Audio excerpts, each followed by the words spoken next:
Crime world প্রতিদিন দুপুর 12টায় শুধুমাত্র R+ গোল্ডে। This channel does not promote any violent, harmful, or illegal activities. All content provided by this channel is meant for an educational purpose only. আর বাড়ি থেকে বাড়ি ফিরছিল 14 বছরের কিশোর ক্রান্তি বাহাদুর, কিন্তু বাড়ি ফেরা আর হলো না একরত্তির। ছেলে ফেরার অপেক্ষায় রাস্তার দিকে তাকিয়ে বসে থেকে শেষে কিনা এলো মৃত্যু সংবাদ। বর্ধমান হাসপাতালে দেহ নিতে এসে কান্নায় ভেঙে পড়ল ক্রান্তি বাহাদুরের পরিবারের সদস্যরা। 3 বন্ধু মিলে পান্ডুয়াতে গিয়েছিল ক্রান্তি।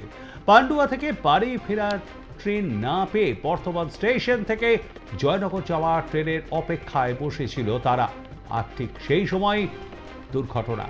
বন্ধুরা বেঁচে গেলেও মৃত্যু হয় ক্রান্তি বাহাদুরের। বয়স কত? ক্রান্তি বাহাদুর। বয়স কত? 14। পান্ডুয়া থেকে যাচ্ছিল সাহেবগঞ্জ। ওর মামার বাড়ি বেড়াতে এসেছিল, বর্ধমানে ট্রেন ধরতে এসেছিল। বর্ধমান থেকে যে ট্রেন ধরে, ট্রেন ধরে সাহেবগঞ্জ যায়। আপনারা কখন খবর পেলেন? আমরা তো আমাদের ওর সঙ্গে আমার আরেকটা দিদির ছেলে ছিল, সে ওখান থেকে ওই যে ঘটনাটা ঘটার পর ওকে নিয়ে এসেছিল হাসপাতালে। তারপরে তো ফোন সব ভিজে চলে গেছে, পায়নি ফোন। তারপরে নাম্বার দিয়ে হসপিটালের লোকেরা আবার নাম্বার নিয়েছে, নিয়ে ফোন করেছে সাহেবগঞ্জে।